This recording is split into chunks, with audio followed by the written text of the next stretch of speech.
What appears to be a big change in Russia this morning, a reversal in that brewing controversy ahead of the upcoming Winter Olympics. Russia now saying they will not enforce an anti-gay law during the Games. ABC's Dan Harris is here with more on that story. Dan, good morning. Amy, good morning. This story is really developing as we go on the air this morning. After days of rhetoric that many people all over the world found very worrying, now comes what appears to be a reversal from Russian authorities, who just this morning say they plan to do the, quote, politically correct thing. As homophobia intensifies in Russia, where just weeks ago they passed that law making it illegal to speak about homosexuality in front of children or even display a rainbow flag in public, it threatened to put the American figure skater and Olympic hopeful Johnny Weir in an exquisitely difficult position. This law is a tragedy for the LGBT community in Russia. Weir is not only openly gay, but he's also a longtime aficionado of all things Russian.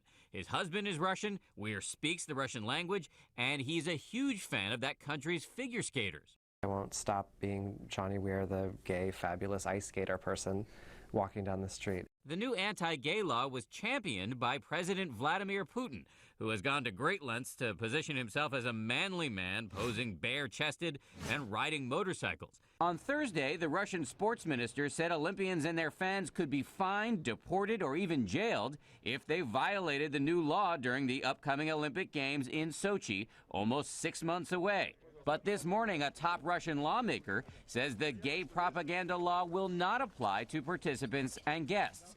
Quote, the Olympics is a major international event. Our task is to be as politically correct and tolerant as we can be.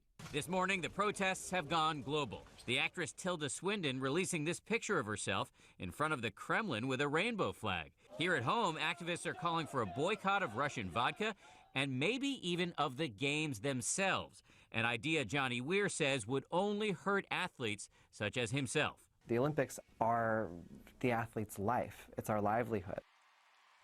It's unclear whether the news this morning about the law not applying to athletes and fans will impact the mounting calls for a boycott. And it's worth noting that while Russia is now promising to be, quote-unquote, politically correct and tolerant during the Games, that probably does not mean they will improve their treatment of gays the rest of the time, which is why we're seeing these ongoing protests.